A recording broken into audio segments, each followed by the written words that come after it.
Votre attention s'il vous plaît. Cet élément est en lingala et en français. Contactez-nous pour savoir s'il est aussi disponible en la langue de votre préférence. Veuillez aussi noter qu'il est en audio uniquement, dépourvu de ce fait d'image originaire. Évangile-éternel.com. Si c'est l'évangile éternel que vous recherchez, alors c'est ici. christequality.com. Les cieux sont à la portée de votre main, juste par un simple clic de la souris. La rubrique Pasteur et thème vous présente aujourd'hui le prophète Jean Bosco Mbombi, ministre de l'Évangile éternel. Recherchez-vous les enseignements du prophète Jean Bosco Mbombi, allez sur christequality.com ou sur evangileternel.com/jbmbombi.html. Les enseignements sont disponibles en texte, audio et vidéo. Surtout, ne partez point sans souscrire à l'une de nos chaînes YouTube qui correspond à votre version linguistique. Souscrivez s'il vous plaît. Bonne édification au nom de notre commun Seigneur et Dieu Jésus-Christ. Amen.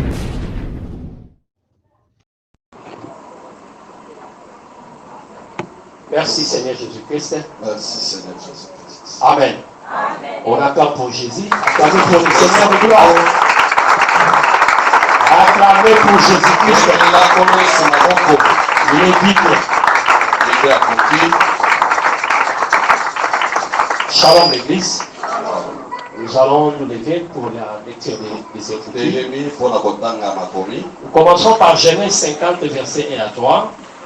Et puis nous prenons Jean chapitre 19, 38 à 42.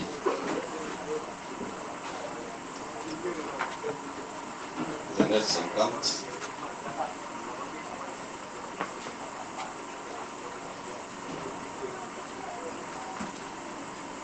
Genèse 50, verset 1 à 3, Jean 19, 38 à 42. Joseph se jeta sur le visage de son père, pleura sur lui et il le baisa. Il ordonna au médecin à son service d'embaumer son père. Et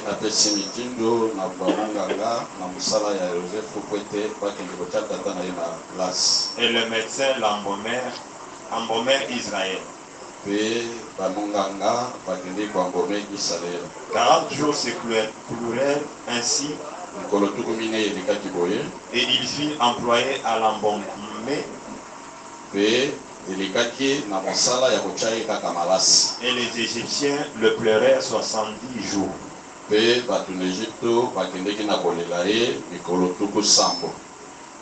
Jean chapitre 19, 38 à 42.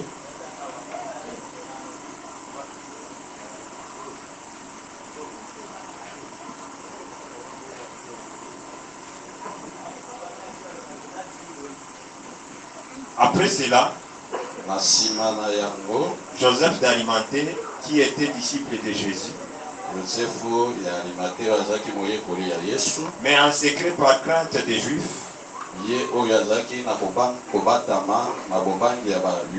demanda à Pilate la permission de prendre le corps de Jésus. Et Pilate le permit. Viens donc et prit le corps de Jésus.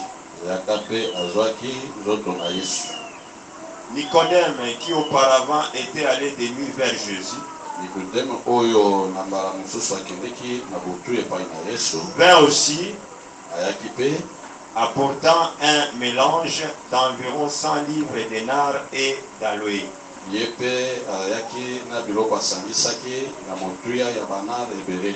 Ils prirent donc le corps de Jésus et l'enveloppèrent de bandes avec les aromates, comme c'est la coutume d'ensevelir chez les Juifs.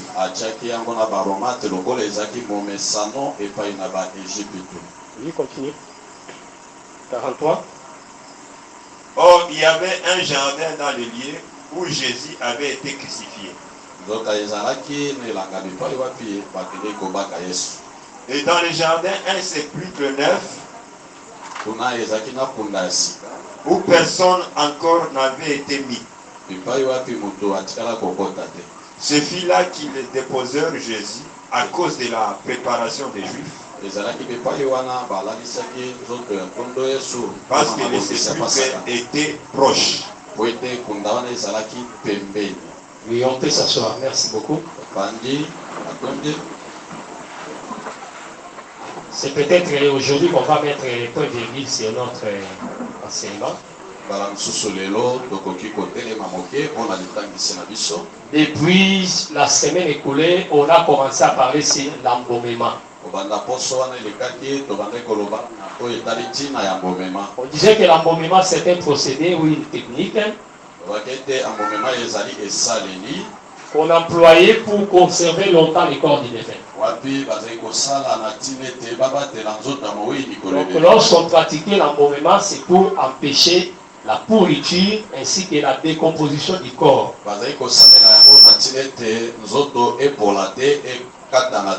Remarquez quand nos mamans utilisent la technique de la fabrication des poissons salés.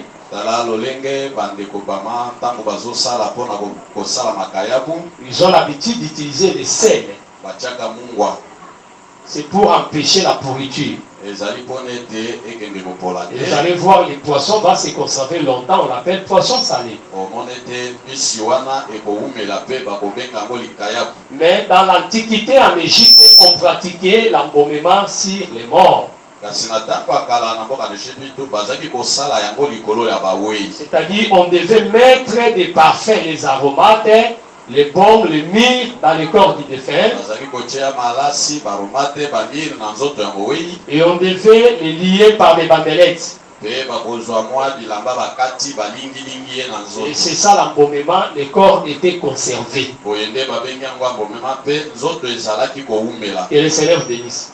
Or, nous avons eu à expliquer que les trois choses, les trois parfums qu'on mettait, ne représentaient que la parole ou l'enseignement.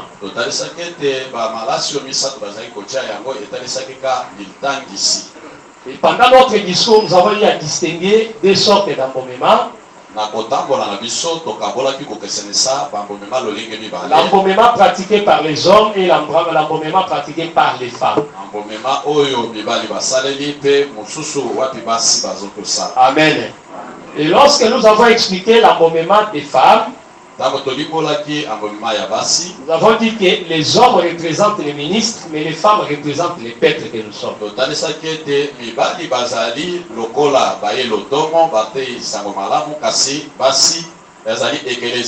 Donc le Seigneur lui-même a pratiqué l'embaumement sur le corps de Jésus. C'est pour que Jésus-Christ ne soit pas retenu par la mort. Voilà pourquoi malgré sa mort, mais il était ressuscité. Embaumé par l'écriture, embaumé par la prophétie, Jésus-Christ n'a pas connu la mort. Mais au contraire, il a vaincu la mort. Pourquoi nous disons qu'il n'était pas mort? Puisque nous avons expliqué que Jonas n'était pas mort dans le ventre du poisson. Cette mort était miracle. C'était quant à la chair qu'il était mort, quant à l'esprit il était vivant. Que le Seigneur bénisse. Donc il a connu la résurrection. Puisqu'il était soutenu par la prophétie. La parole étant éternelle, si vous recevez la parole, si vous gardez la parole, cette parole va également vous garder. C'est pourquoi le parfum dans le corps du défunt empêchait la pourriture. C'est ce qui faisait que le corps ne pouvait pas se décomposer et être gardé longtemps. Quand un corps se conserve longtemps, nous expliquons ça avoir la vie éternelle. C'est un corps qui ne se décompose pas, il ne se détruit pas, donc c'est un corps qui vit éternellement. Que le Seigneur bénisse. Voilà pourquoi quand les médecins pratiquaient l'embaumement, nous avons aussi expliqué que cet embaumement-là, c'est ça l'œuvre du ministère. Quand on mettait les arômes dans le corps du défunt, tous ces aromates, les pommes et les myrrhes, nous disons qu'ils étaient en train de mettre l'enseignement dans la vie éternelle. Nous prêchons dans l'unique objectif que la parole de Dieu habite à vous abondamment.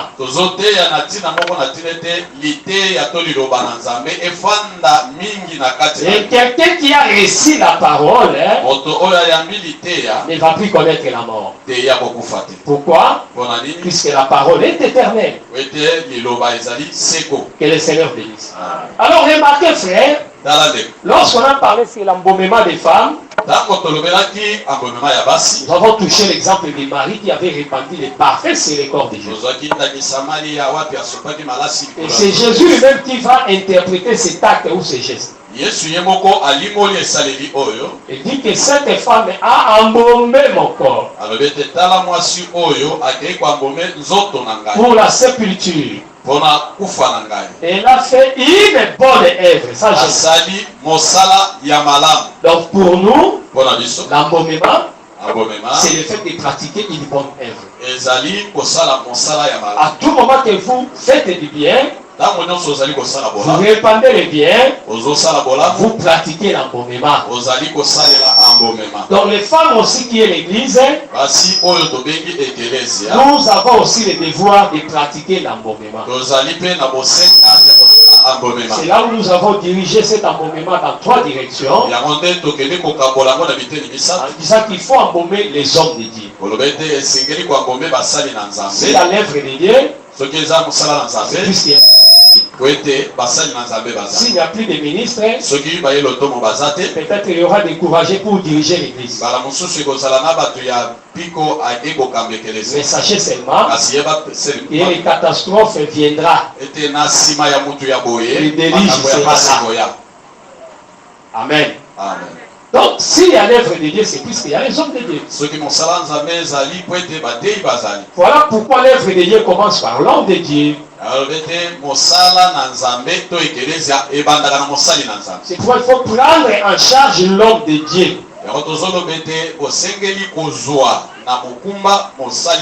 Il faut l'embaumer les hommes de Dieu correctement. Cette écriture-là de voir toujours de traiter médiocrement les hommes de Dieu, nous devons abandonner ça.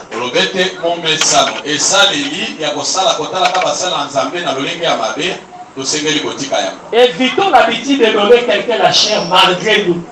Bon,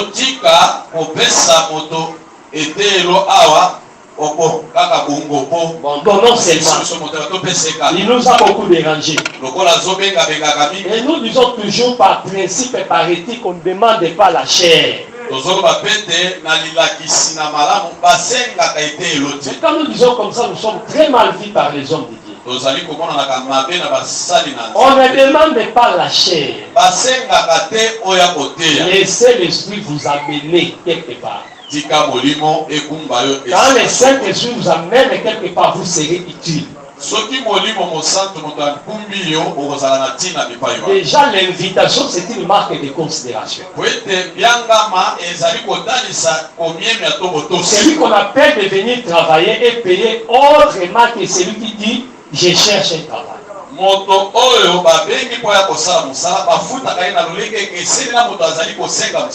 Amen. Donc, est-ce que ça les a dit dans ce qu'on a besoin de ça? Parce qu'on traite nous, hein? Kaka ne sera pas bien traité. Donc, par exemple, on apprend la banque à Souki, à Zanapas. On t'a dit la même chose. Maman, nous sommes à 5 000 francs. Ah, maman, on peut y aller. Son politique a été. Vous voyez? Mais quand vous appelez quelqu'un, il va donner ses conditions. Que le Seigneur bénisse. Voilà pourquoi même dans une fête, quand on ne vous invite pas, n'allez pas. Ou on a oublié l'invitation. Pourquoi vous avez oublié? Pourquoi vous n'avez pas oublié l'invitation du prophète Charles? Moi, docteur Denis, vous avez oublié. C'était une manque de considération. Donc je ne viens pas. Est-ce que quelqu'un me comprend? C'est la dignité. Je crois que pour les jeunes, ça se comprend. Mais quand vous allez grandir, vous allez comprendre l'essence de l'honneur, l'essence de la dignité.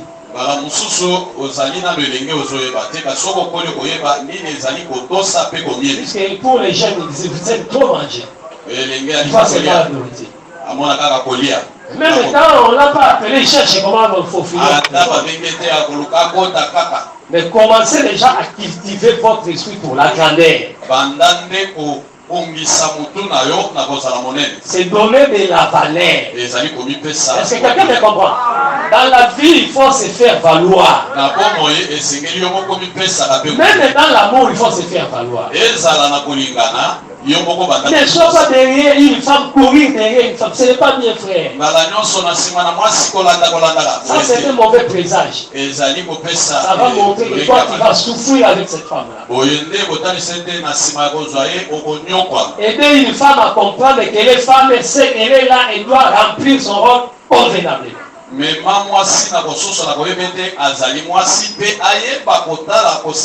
établissez des relations équilibrées, vous serez respectés.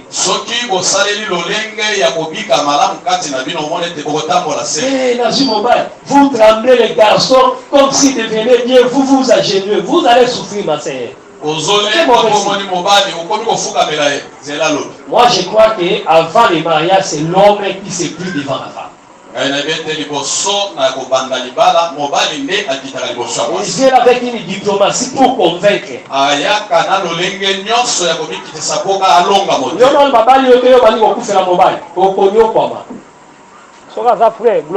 Mais si c'est un païen, il sait déjà que toi tu es maillot faible. C'est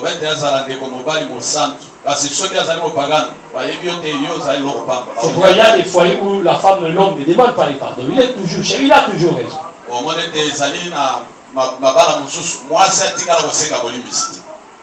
Que le Seigneur bénisse. Non, je parle de l'homme ne demande pas pardon. Pourquoi? Tu comprends que tu es trop faible. Amen. Ayez les nerfs solides. Voyez toujours que même si tel partait, Dieu peut remplacer tel par l'autre. C'est ça la réalité.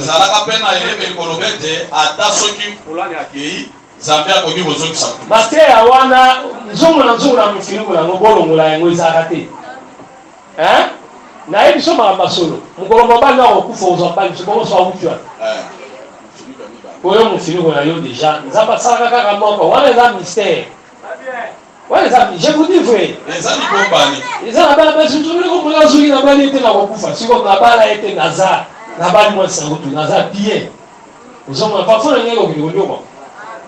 donc ce n'est pas la fin du monde. Et les Seigneurs bénissent. La fille là que tu trouvais spéciale à Kikwiti. Les lois Tikala yo dans la Gécha, c'est au Koufi.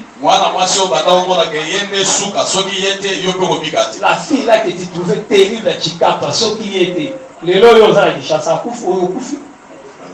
La fille de Matadi là, moi je suis à IEC, ceux qui à campus, les garçons là. Les lois là c'est Sini Bokabwana au Koufi. Na collège ça on est au temps na collège sans Clément Solinini. Moi je suis à Tembe wana na ko dinda wana. Uzoa ngai vraiment. Siko Bokabwana a commencé la machine au Koufi. C'est le diable qui donne cette impression. Et le Seigneur bénisse. Donc je voulais seulement construire aussi votre personnalité. Donc dans les mariages, je serai utile pour toi. Moi aussi, sois utile pour toi. Et quand la balance est juste, sachez que vous allez souffrir. Que le Seigneur bénisse. et les nerfs solides pour supporter des déceptions. Se faire considérer, ce serait une bonne chose. Et l'homme va te respecter. Amen. Et le Seigneur bénisse. Alors on disait qu'on ne peut pas demander la prédication,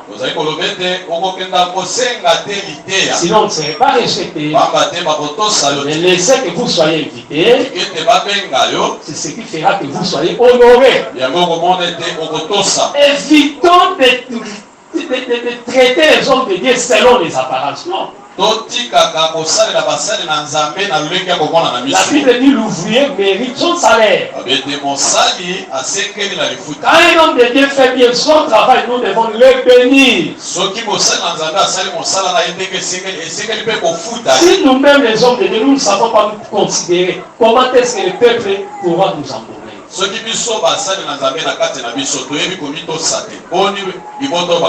Alors il y a des gens que Dieu doit toujours bénir, frère. Oh, j'ai visité mon pasteur Apollos. Je vous dis, c'est presque toute une année que j'ai prêché dans cette église le dimanche après-midi. Donc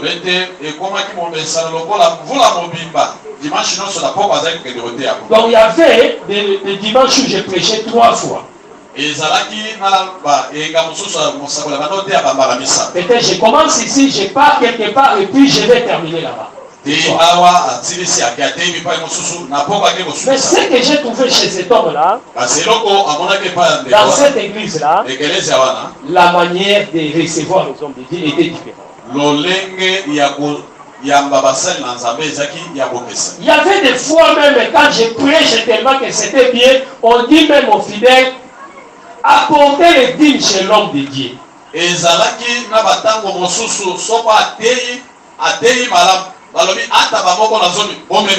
Moi je dis que cet homme réalise un peu les risques qu'il prend quand il dit 100 fois qu'on amène chez moi toutes les dîmes. Si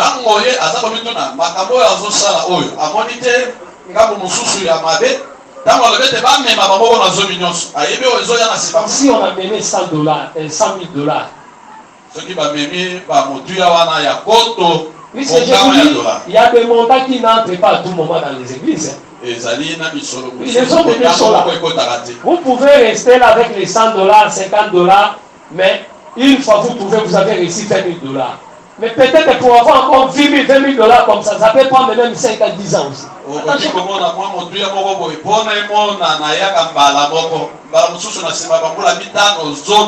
Est-ce que quelqu'un me comprend? Je pense que cet homme mesurait un peu les risques qu'il prenait. Mais si c'est la grande bénédiction qui pouvait leur profiter, qu'ils puissent avoir dépassé, ça vient maintenant chez moi. Et que cet homme-là pouvait dire, pasteur, dis dans la carabine à 50 000, il y a maman. Il va dire que pasteur, aux autres, ça ou comment?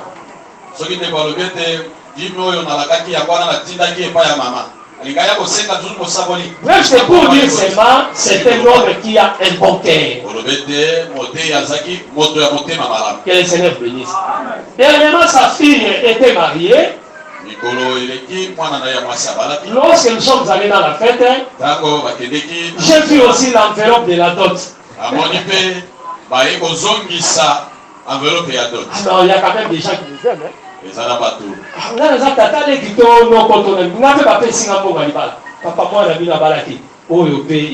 Oh Seigneur, il y a des gens terribles. Nous devons changer, frère. Il y a des gens qui nous enseignent, frère. Donc même ça va autour de nous. Est-ce que quelqu'un me comprend? Il faut toujours voir ça. Dieu ne parle pas.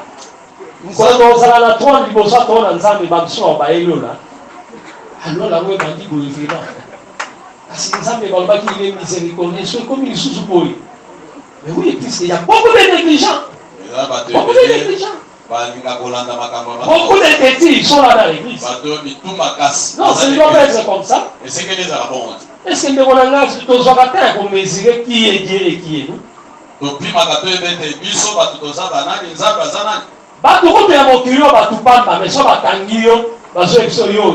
Général, Mutu pamba oyo aza parfois wana kuta aza diabétique. Parfois aza na pota na lokolo. Parfois ndenge aza na gastrite ezotumisa mais aza komikumisa. Yo yebi ngai. Amen. Mais maintenant l'Éternel est désarmé. Yahweh Zambé Nabiso. Oyo Satan azali kotremble liboso na lui. Mais maintenant nous prenons Dieu comme un grand-père comme ça. Il n'y a pas d'obéissance. Ce n'est pas bien. Que le Seigneur bénisse. Donc nous voulons avoir un peuple discipliné, obéissant.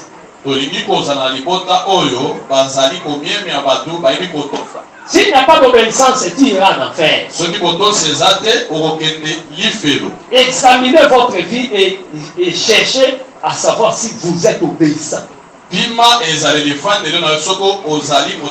Sachez toujours qu'un jour nous allons partir. Nous allons partir. Cette nuit, j'ai fait un rêve, une vision qui m'a troublé. J'ai dit à ma femme, je ne comprends pas, c'est la mort ou quoi? J'ai eu peur. Je voyais qu'on avait une grande concession. Un membre de famille qui était très riche, en train de préparer des places. Mais je vous dis, des maisons comme des maisons de Dubaï, des très belles maisons, et on partageait pour tous les membres de la famille.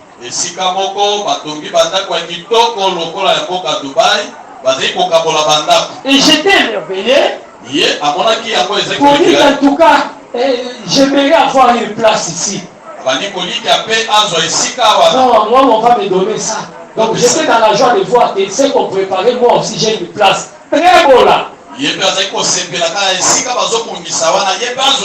j'étais dans la joie de dire que si la naque de Kokota a j'étais dans la joie. Mais lorsque je me suis réveillé, j'ai eu peur. Ça, ce n'est pas l'esprit de mort. Bon, si c'est l'esprit de mort, c'est que là où j'irai, ce serait une bonne place. Si c'est une bonne place, mais mes enfants sont encore petits. Qu'il devient d'abord des responsables. Que Dieu m'ajoute même 15 ans. Non, en tout cas, c'est une bonne place, mais qu'on attend d'abord. Que le Seigneur bénisse.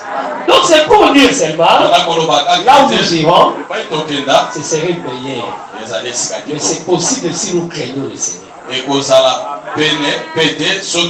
S'aimer dans la vie des hommes de Dieu, vous n'allez jamais regretter ça. S'aimer dans l'œuvre de Dieu, embaumer l'œuvre de Dieu, et c'est alors que le Seigneur vous bénira. Beaucoup de gens font beaucoup de sacrifices, ils prient beaucoup, mais ils ne savent pas soutenir l'œuvre de Dieu.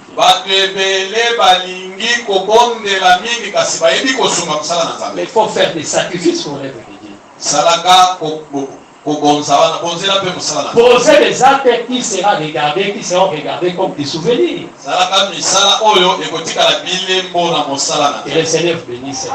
Et enfin, embaumer les frères.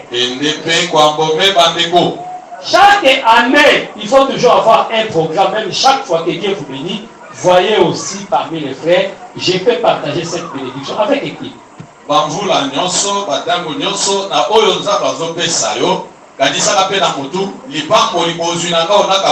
Ça fait mal de voir dans l'église les gens en train de rire un frère, une sœur. Ce n'est pas bien.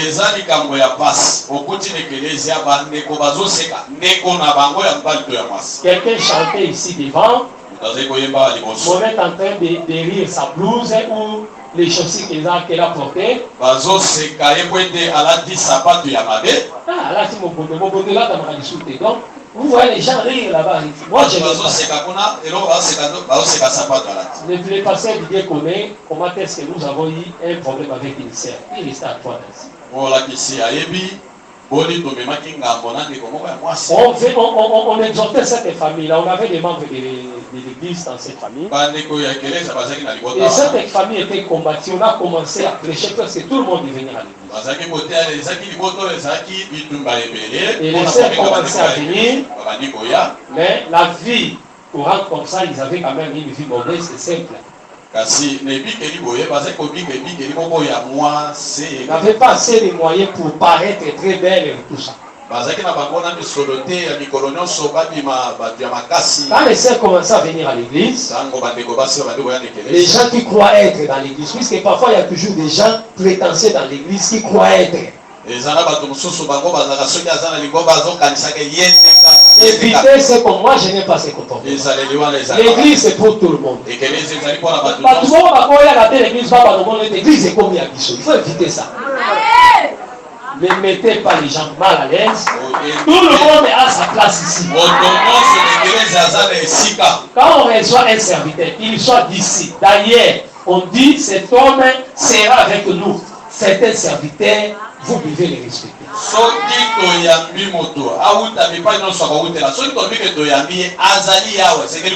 Toi, tu es qui pour commencer à dire l'église c'est très bien. Il y a des gens où tu vas. Il y a des gens qui sont. Que le Seigneur bénisse.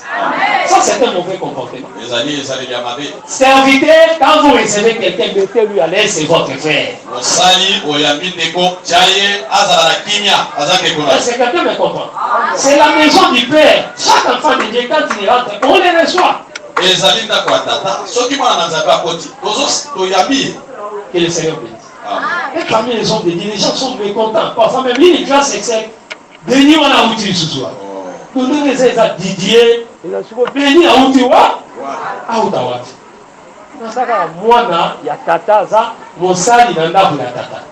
Nous devons bénir le Seigneur. Ah, les apôtres aussi, hier, ce coup, tu y es mort à ma bébé. Mais la mort, nous tous sommes au terre. Puisque Jésus a vu habitant au combat toute la plénitude. Hein? C'est comme c'est des classes à gifler, Michel. Depuis quand mon livre est bimaka, c'est moi le détenteur. Mais Jésus a dit qu'il n'est pas contre tout. Un époux, époux. Que le Seigneur bénisse. Pourquoi voir dans l'autre ennemi? Il entre Jésus et Jean-Baptiste. Oh, cet homme-là que tu as baptisé, on le voit baptiser encore. Il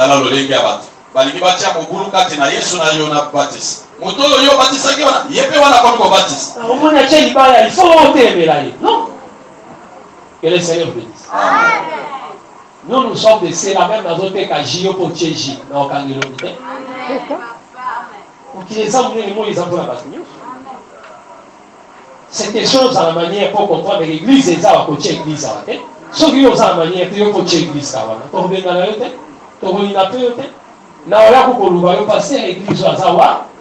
Il faut que les balles. Même les églises, et comme il y a pas quoi dire. Donc il y a bien à solo, par l'église à Bangal. D'après quel évangile? Hein? Nous devons éviter ça. Cette sœur-là, à tout moment qu'elle venait, on se moquait d'elle. Et à un certain moment, il dit, si je continue à venir dans cette église, je vais me battre. On s'y priait là, il ne voulait plus venir dans l'église. Ça n'a pas traîné, il a été ramassé ici par l'église. Là, j'ai fait 4 ans encore campus, j'étais étudiant. Elle a fait 4 ans au clinique universitaire. Vous voyez comment le diable agit, hein? Le diable agit, mais ne laissez pas le diable passer par toi, maman.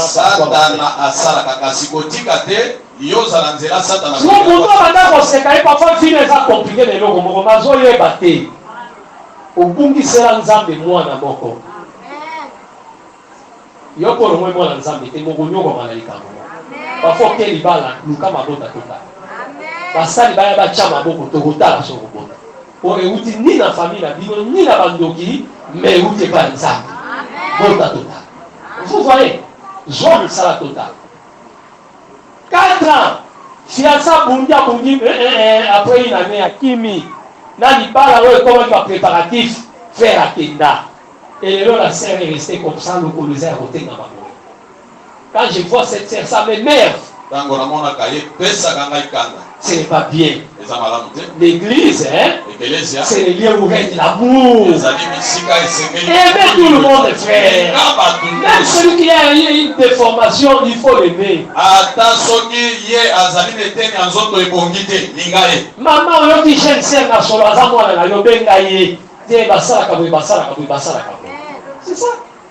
Et ça, la batoiseau pour la rabat, mais il faut se voir en tout cas. Il y a un bisaïe. Parfois, ça m'a commencé à la cater. Quel est le Seigneur bénisse. Est-ce que j'ai mal parlé? Si on ne peut pas les musulmans, on ne peut pas se mais bien sûr, nous n'avons pas papier hygiénique. Mais ça, la salité, on a sali papier hygiénique. Nous avons un bateau, on a un zone, on a un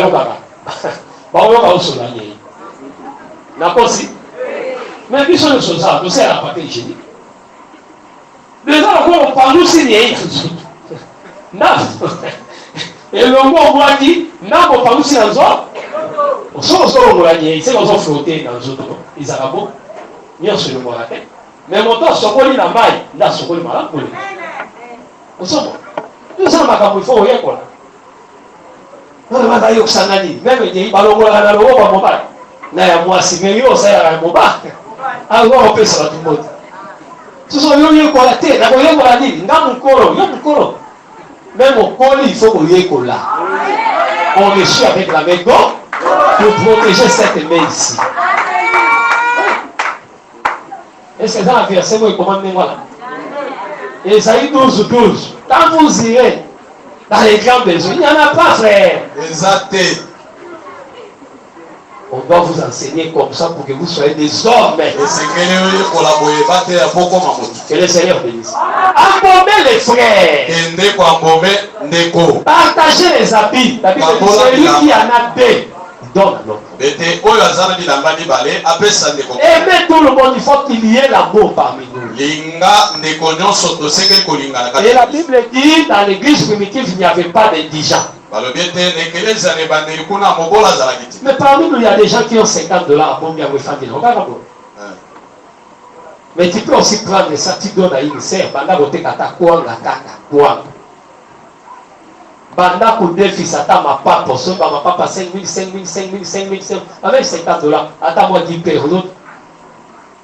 Ils ont monté. Mais maintenant, il y a bon bimbo, il y a un pessin de Komoko. Yo te kaka mukolo za besoin na mozo nsengai na la sangi sala mala kola pa kola biso ye baka ngo mukolo enlèvement to mema eloko moko te molaka même ta kufaka biloko etikalaka enlèvement mota omemi biloko te na mbongo etikali je vous dis vrai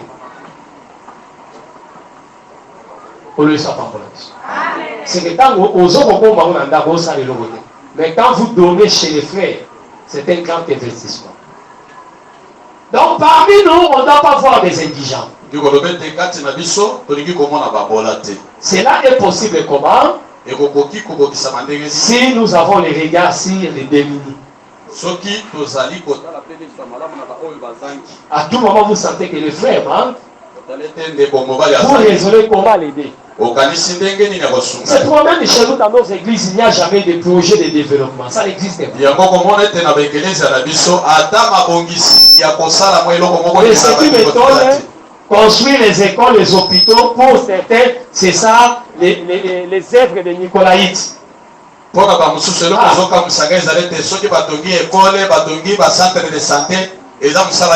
C'est pourquoi chaque révélation doit être examinée. Amen. C'est très très important. Amen. Donc nous devons comprendre cela. Donc si on ne comprend pas, on ne serait pas béni. Donc ça vaut la peine de pouvoir voir, faire aussi des activités qui peuvent en quelque sorte donner les progrès à l'église. Mais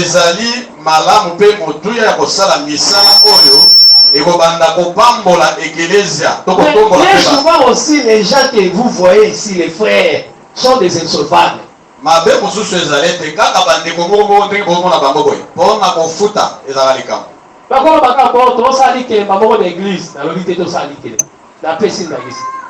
Maintenant, comme la tour à maman Nanyo, Yewana, Akimi na Kenya.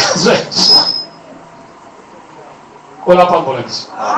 Mais moi, j'étais à Chikapa, j'ai écouté les hommes de Dieu, comment ils ont organisé les choses. Boutique Ferrateka, tout ça. Mais il n'y avait qu'explication, c'est l'explication. Et ça, ce n'est pas bien. Quand quelqu'un met son argent comme ça, vous croyez que sa femme acclame ça? Et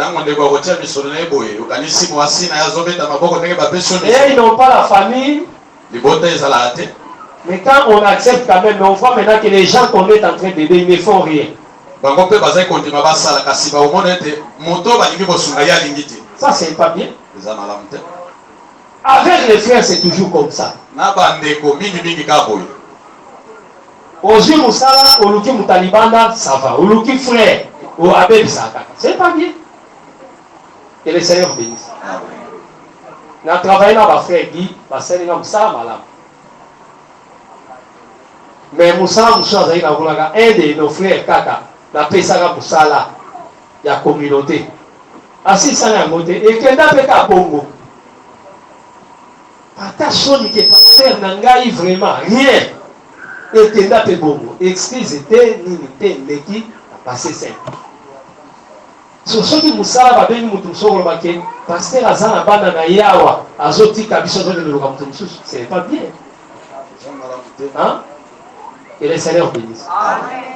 Aux hommes est un pasteur, il y a des matins. Couleur ya huile mais yo ko za babilo ko moko boyo chewa c'est pas ça rappeler moi pasteur na yo yo la action tout le monde muto akosa ki yo les a huile siko yo ça oui yo iso yo ko singai hein ça ce n'est pas bien donc en moment les frères que le Seigneur bénisse. À un certain moment les gens que nous voyons comme ça demain ça appartient à Dieu.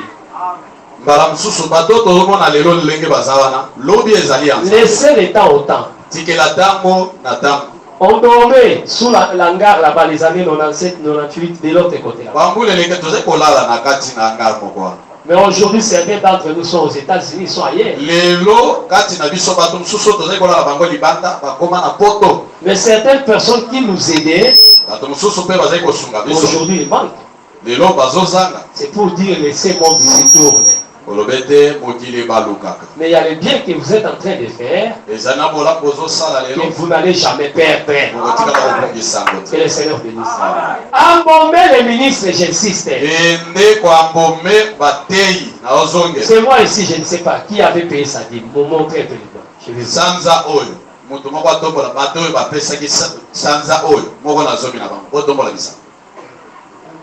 voilà. Comment on n'a pas payé la dîme? Maintenant les gens vont manger quoi? Hein? Qu'est-ce que nous allons manger? Ce n'est pas bien. Il faut payer la dîme. On donne l'offrande, mais on paye la dîme. C'est que la dîme c'est un impôt. Dans impôt, il y a le verbe imposer. Il n'y a pas de négociation là-bas. Ça, ce n'est pas ça. Ça, ce n'est pas une libéralité, frère. Mais c'est un impôt qu'on doit donner. Puisque c'est Dieu qui bénit les activités des hommes.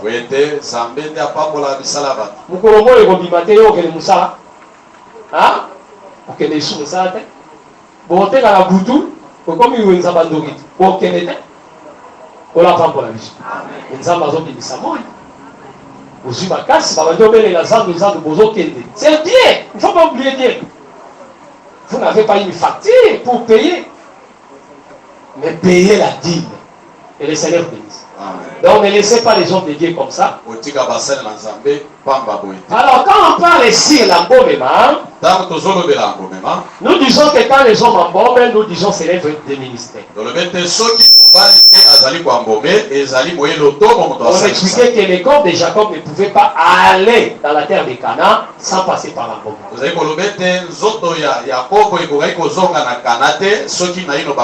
Nous sommes venus de Canaan et nous allons retourner dans la terre de Canaan. Mais c'est en Égypte que nous avons connu la mort. On ne peut pas rentrer. L'église ne peut pas rentrer à l'éternité sans passer par l'embaummement. C'est pourquoi tous ces corps qui traînent dehors, qui n'ont pas connu l'embaumement, ils ne seront pas enlevés.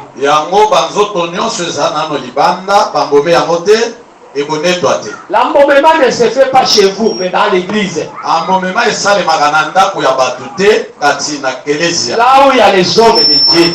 Par notre prédication, notre enseignement, nous sommes en train de vous embaumer. Voilà pourquoi dans les livres d'Esther, Esther ne pouvait pas entrer dans le palais sans utiliser les aromates. Il devait d'abord être purifié. Et la nature qu'elle avait de l'autre côté là-bas. Elle était prise en charge par Égé. C'est Égé qui fournissait les arômes là. L'aromate et le myrrhe. Et il devait appliquer ça pendant une année. Et une année là, c'est ça que nous appelons l'année de la grâce. À tout moment que nous venons au culte, c'est pour que nous soyons parfaits, perfectionnés. Parfait signifie rendre plus belle. Il y a l'édification et le perfectionnement. Dans l'édification, on est en train d'élever l'édifice. Mais quand on met les carreaux, tout ce que vous voyez là-bas, les plafonds, tout ça, les lampes, ça c'est l'embellissement, c'est le perfectionnement. C'est pour que la beauté soit révélée. Dans chaque homme, dans chaque femme, il y a une beauté cachée. Que le Seigneur bénisse. C'est pourquoi quand vous voyez les jeunes filles, ils grandissent comme des arbres parfois. Mais donnez seulement le temps au temps. Vous allez voir les changements, frère. Amen. Les hormones vont commencer à agir. La santé s'améliore. Et question de s'habiller aussi bien. Et peu de parfum. Moutamabe azarate. Est-ce que tu as c'est ça quand même le mot. Taboulé avait chanté, non? Moi, ça m'a azate l'ikambokakali ala tamalam. C'est que là, nous disons aussi aux hommes, arrêtez de regarder à l'extérieur, ta femme est belle. Au moins, il faut écouter comment ça moins cher pour ma casa wana ya mboka des obéissants. Donc, on va voir ça quoi et la main ngelinge. Ah, ok, des petits poteaux. Dans ce cas, dans ce mais regardez même dans les films. Quand les belles filles là se font passer pour des servantes, des villageoises, des folles, elles font comment? Elles se délaissent. C'est les habits qu'elles portent, et tout ça, vous voyez, la femme et tout ça. Hein? C'est ça, même moi je ne suis pas coiffé. Tout a changé. Mais quand je veux me faire coiffer, je vais aussi changer.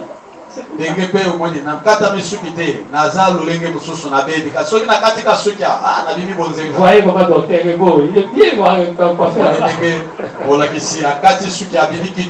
Donc c'est pour vous dire, les toilettes là, cette toilette là que les femmes font, changent aussi leur apparence. C'est pourquoi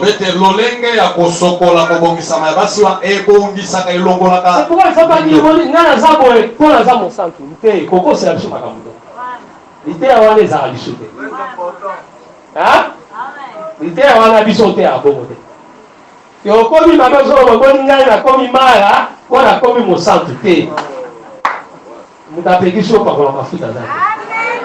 Alors ouais, et na loi de télévisation. Il y a des télévisations. Et bon ça rapport. Et là tu côté mais il faut qu'ils soient pour ce tout. Bah lobby la Bible alors. Oui. On a loué pesa. Le pas par la loué zo inda ga ils ala. So za muito comme agito. So za tembe comme agito. On va appeler muito comme chocolat moko bouilli.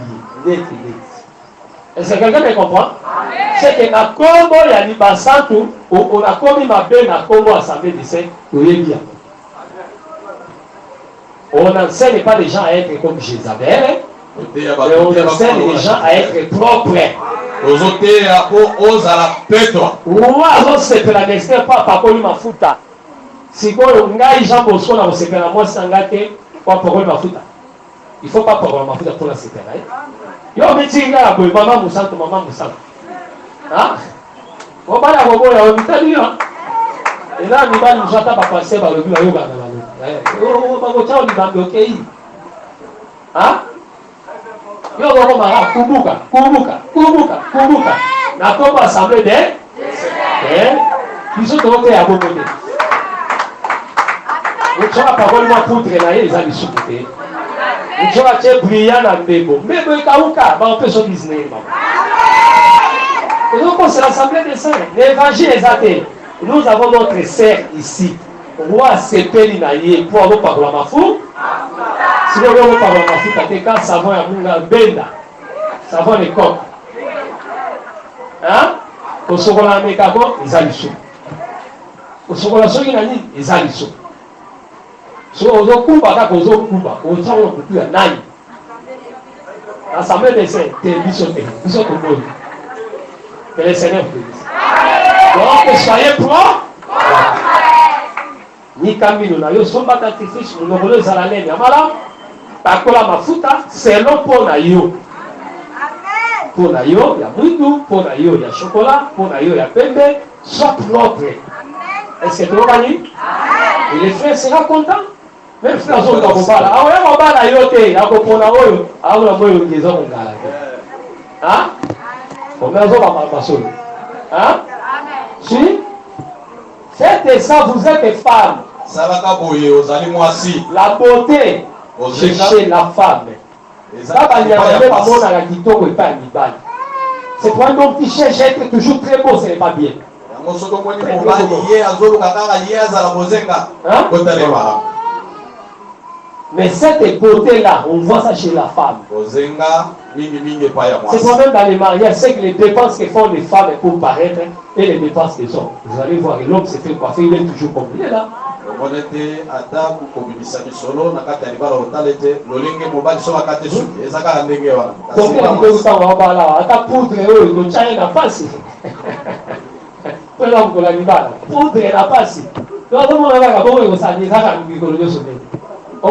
Mais chez les femmes, on met toutes ces histoires-là. Dans la beauté, c'est le propre de la femme. Que les Seigneur vous bénisse. Nous devons changer qui tombe pour retenir ça comme ça. Makambaye bisayote longimabe. Ta mutubo. Longola yango. Lona na mutubo que tu es belle, tu es beau. Est-ce que tu m'as écouté? Tu es beau. Il est pas rappelé que l'ata. Il vous a l'ata. Tous les musiciens. Pour là, dans ce moment, on musicien, on vous dit pour vous la tête. Hein? Là, taille nayo, là, taille ça, parce que vous l'avez pas. Ah, bah, on va te la tête quand on va pour là, ta mala. Taille nayo. Ça va pas ça un bon mais et là, tu n'as pas eu pour la tête. Il a mis des hein? Là, ta mala. Donc, c'est un mot de comme on les aider, ça la chose est bien, au moment que vous paraître bien. Et ça, nous connaissons même la baba dit, eh maman, là c'est bien, au moins. Pour aller nous connaître, on va dire que tout le monde a l'autre. On l'a pas proche. Est-ce que quelqu'un m'écoute? Hein, frère? Nous concordons ces arrêts. Hein? 4 couleurs, 5 couleurs. Je suis connu.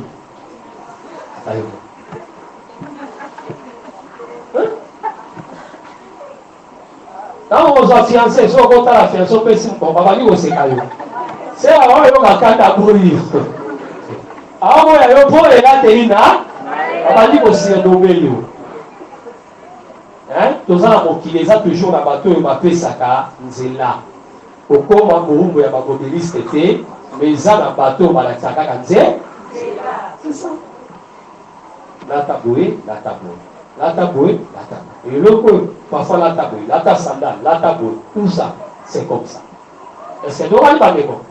Donc c'est pour vous allez remarquer chez les amis qui sont en Europe, tous les enfants sont toujours beaux. Pourquoi c'est l'argent? Banda bota mapakolaka mafuta les zanga. Mais biso tozala lelo ezali lobe ezanga. Monyango ba couleur na biso comme pembe oyindi, okubuki, osali. Donc il n'y a pas l'argent. Mais quand il y a l'argent, quelqu'un peut rester uniforme. C'est clair, hein? Ces enfants sont toujours beaux. Ils prennent guillemets, c'est toujours beau. C'est difficile d'attraper tel enfant sorcier. Mais chez nous, ici, nos enfants, la prophétie va tomber sérieusement sur nous.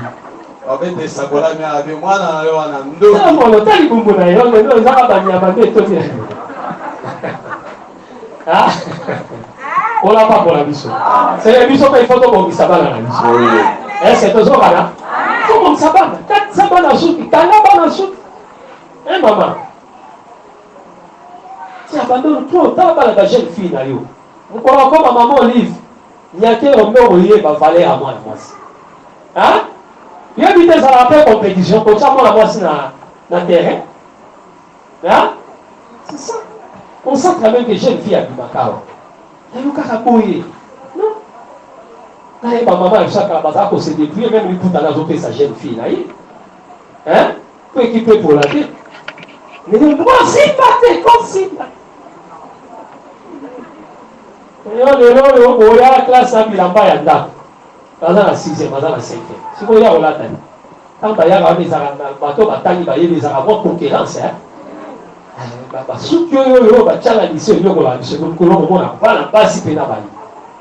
Professeur, oh, mais ce sont des grandes filles, hein? Vous voyez? Monsieur, regardez, il ne fait rien, non? Il faut vous favoriser, moi. Est-ce que toujours là? Hein, maman José, jeune fille, elle fait ta fierté, hein?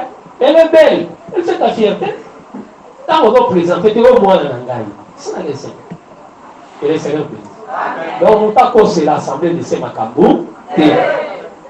On a l'assemblée de ces bon, Sanzo, Bobo Kanasuki, Bobo Kisatenti, on a mis au Bola Tamala. Frère, Gunda pour maman, Azara présentable. Nous devons tout faire.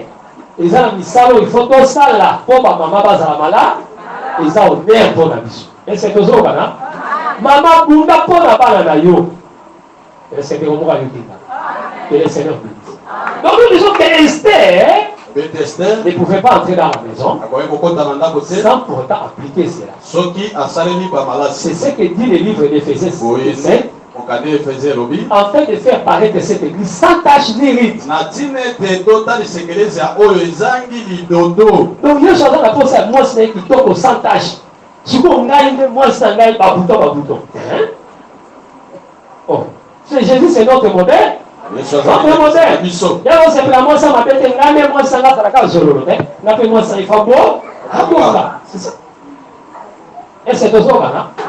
Et elle a appliqué les alloués pendant une année. La volonté d'Esther était là et le roi l'a aimé. Ce qu'elle faisait là, c'était l'embaumement. Que le Seigneur bénisse. Est-ce que quelqu'un m'a compris? Je termine en disant que l'embaumement, quand on a embaumé le corps de Jacob, c'est aussi l'interprétation de l'Écriture. Puisqu'on ne pouvait pas plairer ses corps sans l'embaumer. Pour que le corps puisse attirer les gens. Pour que les gens plaient, il fallait l'embaumement. Le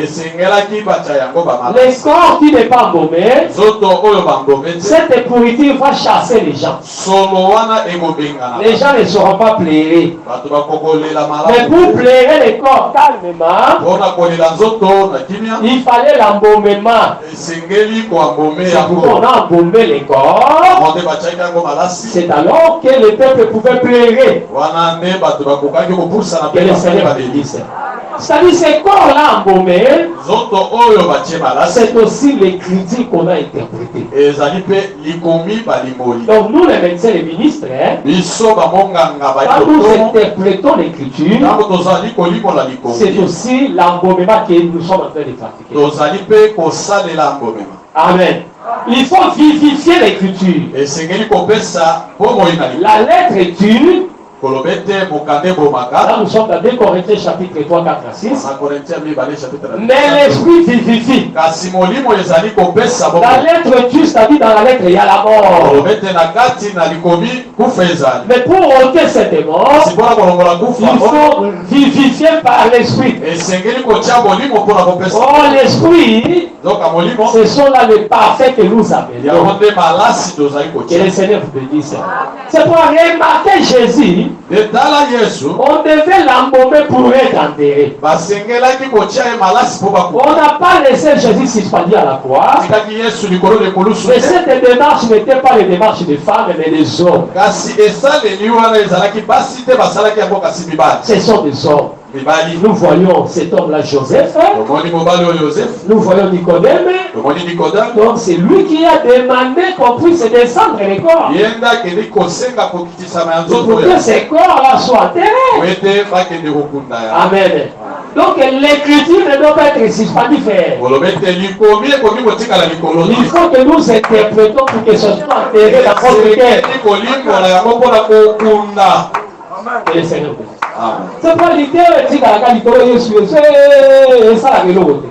mais nous devons amener l'écriture, faire descendre ça. On élève le Fils de l'homme, on doit aussi le faire descendre. Et ça soit enterré dans vos cœurs. Pour que la vie soit manifestée. Que le Seigneur bénisse. Comme au thème les Ankundao et habillés sur le. Et le Seigneur bénisse. Et c'est tout gagné. Mais pour que ces corps soient enterrés, il faut d'abord l'embaumement. C'est pourquoi on a dit là-bas, on a utilisé l'aromate de myrrhe pour l'embaumer. On doit interpréter l'écriture. Donner l'essence. C'est alors que ça peut être enterré. C'est alors que le peuple peut plairer. On plairait pour nous, c'est se repentir. Plairer signifie se repentir. Que le Seigneur bénisse. Le nom matin est l'Isaka de Soussouté. Mais matin, le Seigneur est l'Isaka peu beaucoup. Pour la parole. C'est pourquoi Jésus a dit, je vais terminer par là. Nous sommes dans Luc chapitre 7. Quand vous prenez 29 à 31, Jésus parlait que nous avons chanté. Vous n'avez pas dansé. Nous avons chanté des complètes. Vous n'avez pas pleuré. C'est que quand on chante, il y a des deux façons. Il y a des prédications qui amènent la joie parmi nous. Les gens s'élèvent. Les gens sont en train d'émotionner, de jubiler. Là, on danse. À la fin, il faut danser. Et il y a aussi des prédications qui n'amènent pas la joie. Au moins, même la joie, on appelle ce côté. Ça, ce sont des lamentations, des complaintes. On chante des complaintes. On y a dit Isumu. C'est pour que les gens plaisent. Que le Seigneur bénisse. Plairer, c'est se repentir. Danser, c'est aussi pratiquer les bonnes œuvres. Donc quand nous écoutons la parole, c'est pour se repentir. Quand vous écoutez la parole, c'est pour commencer à pratiquer les bonnes œuvres. Et le Seigneur vous bénisse. C'est ça qui amène les changements dans la vie du croyant. Et quand le corps est embaumé, les gens peuvent maintenant pleurer. C'est pourquoi, bien aimé, nous disons que pleurer ne dépend pas de toi. Et la manière de pleurer, c'est voir dans chaque peuple. Est-ce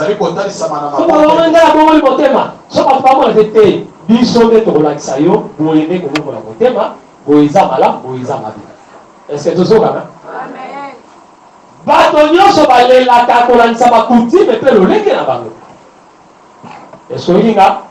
Amen. C'est pourquoi vous allez chez les téqués, ils ont leur façon de pleurer. Quand il faut regarder comment les gens pleurent, vous allez voir, oh, mais ça c'est vraiment pleurer. Oui, c'est pleurer. Dans nos milieux ici, à Kinshasa, les jeunes filles pleurent même avec beaucoup de fierté. Avec de fierté. Qu'est-ce qu'elle fait là-bas? Elle danse une chanson d'amour.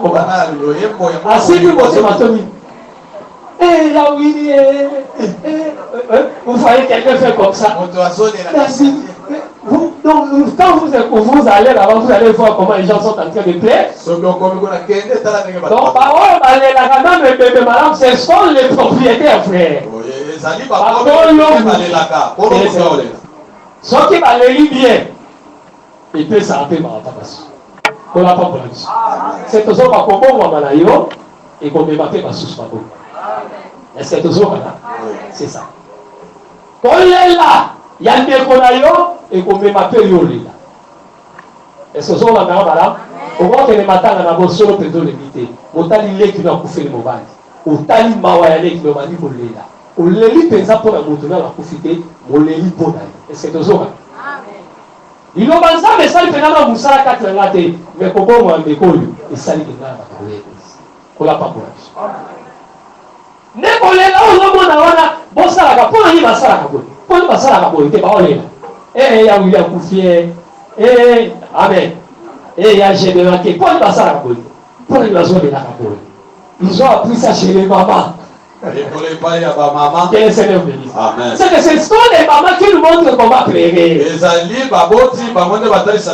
l'église, on a besoin de la repentance par le ministre.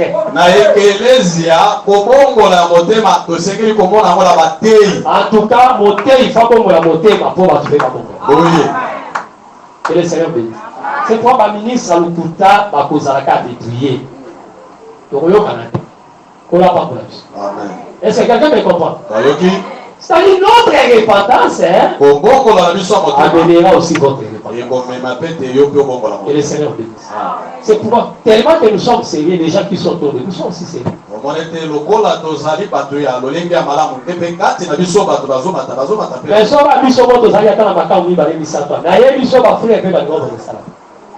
Comment peut faire Guy Hazard, Marie, Maman Philippine Hazard, mais j'ai la jeunesse Hazard déjà à Kaningolo Mekuna.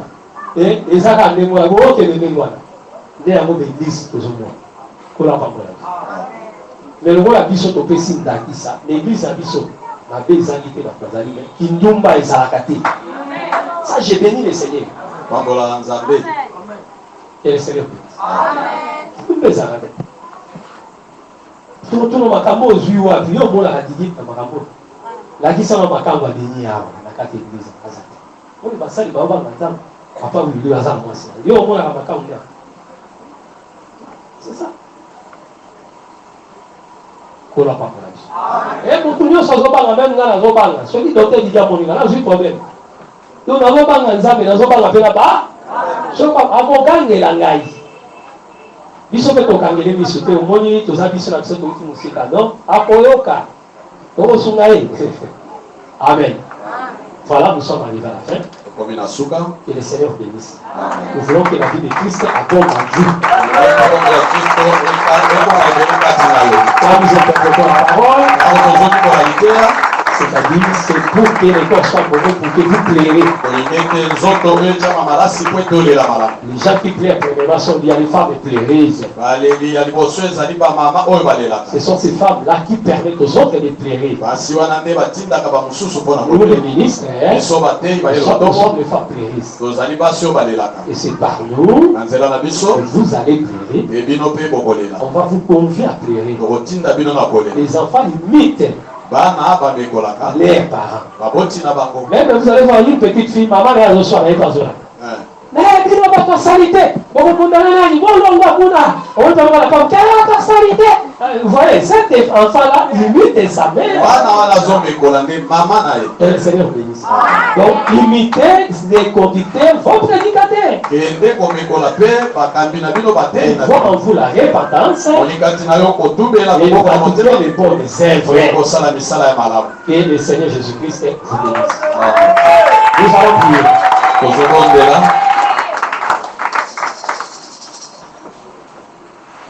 Merci d'avoir suivi ce message et que Jésus-Christ vous bénisse. Si vous avez une question à l'intention de l'homme de Dieu, si vous voulez que l'homme de Dieu prie pour vous, si vous voulez vous confier à l'homme de Dieu, ou si vous voulez tout simplement bénir l'homme de Dieu, contactez-le directement si ses coordonnées sont disponibles depuis sa page. Sinon, contactez-nous et nous lui transmettrons vos préoccupations. N'oubliez pas de faire un tour à notre page évangélisation pour voir en quoi vous pouvez vous rendre utile à Christ par cette œuvre. Que Dieu vous bénisse tous. Amen. ChristQuality.com. Les cieux en un clic de la souris. Évangile-éternel.com. Le site de l'Évangile éternel.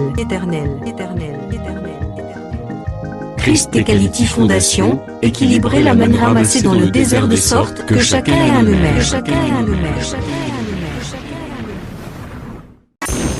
Branchez-vous sur ChristEquality.com ou sur évangile-éternel.com et vous attendra au rendez-vous. La radio mondiale évangile-éternel.com, enseignement non-stop. La télé prophétique, évangile-éternel.com TV. Enseignement quantique et documentaire biblique. L'église virtuelle, assemblée et culte de prière des saints, en ligne et en direct. La rubrique Pasteur et thème.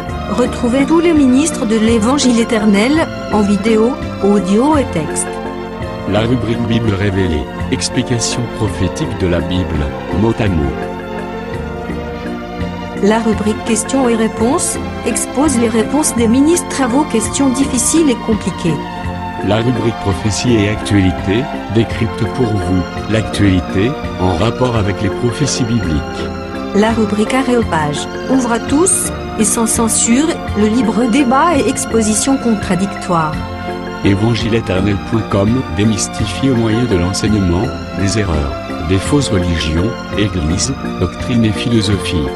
Nos enseignements confrontent l'apostasie et les idées préconçues pour vous attacher à la saine doctrine. Vous y trouverez de l'exhortation, du réconfort spirituel et de l'incitation à vous sanctifier. Sur évangile-éternel.com, sollicitez une requête de prière, et les ministres et plusieurs implieront pour vous. Retrouvez des cantiques chantés par des saints et des cantiques instrumentaux. Venez y apprendre d'autres langues à travers la Bible audio multilingue. Les enseignements sont en toutes les langues. évangile-éternel.com, le site de l'Évangile éternel. Motivez-nous en souscrivant à l'une de nos chaînes YouTube, celle de votre préférence linguistique. Et venez évangéliser avec nous en partageant, autant que faire se peut, notre site web, nos YouTube channels ainsi que toutes nos publications. Merci de le faire et que Jésus-Christ notre commun Seigneur et Dieu vous bénisse tous. Amen. ChristEquality.com. Les cieux sont à la portée de votre main, juste par un simple clic de la souris. Christ Equality Fondation, équilibrer la manne ramassée dans le désert de sorte que chacun ait un maire.